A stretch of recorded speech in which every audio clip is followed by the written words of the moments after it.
যশোরের কেশবপুর উপজেলায় রাষ্ট্র মেরামতে বিএনপির ৩১ দফা প্রচারে লিফলেট বিতরণ, পথসভা ও প্রচার মিছিল হয়েছে। শনিবার উপজেলার ত্রিমোহনী ইউনিয়নের গোপালপুর বাজারে এবং সাগরদাড়ি ইউনিয়নের বাঁশবাড়িয়া বাজারে ৩১ দফা প্রচারণা কমিটি এসব আয়োজন করে। এতে প্রধান অতিথি ছিলেন কেন্দ্রীয় বিএনপির সহধর্ম বিষয়ক সম্পাদক অমলেন্দু দাস অপু। বিএনপি রাষ্ট্র ক্ষমতায় গেলে পর 2 বারের বেশি কেউ প্রধানমন্ত্রী হতে পারবে না, এই কথাটি জনগণকে বোঝানোর জন্য আপনাদের মাঝে এসেছি।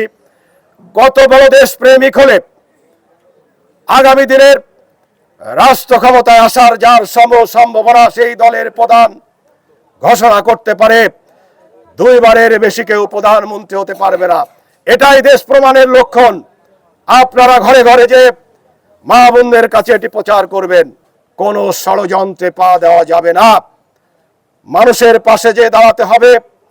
সালিস বিচারের নামে যারা চাঁদাবাজিতে লিপ্ত হবে তাদের বিরুদ্ধে সামাজিক প্রতিরোধ গড়ে তুলতে হবে। কর্মসূচিতে উপস্থিত ছিলেন কেশবপুর উপজেলা বিএনপির সহসভাপতি মাসুদুর রহমান মাসুদ, উপজেলা বিএনপির কোষাধ্যক্ষ ও সাতবাড়িয়া ইউনিয়ন বিএনপি নেতা রেজাউল ইসলাম, পৌর যুবদলের আহ্বায়ক গোলাম মোস্তফা, ত্রিমোহনী ইউনিয়ন বিএনপি নেতা মনির হোসেন, সাগরদাড়ি ইউনিয়ন বিএনপির সাবেক সভাপতি মাস্টার আমানত আলী, সাধারণ সম্পাদক মোবারক খা, গৌরীঘোনা ইউনিয়ন বিএনপির সাবেক সাংগঠনিক সম্পাদক মনিরুল ইসলাম মনু সহ বিএনপি ও অঙ্গ সহযোগী সংগঠনের শতাধিক নেতৃবৃন্দ।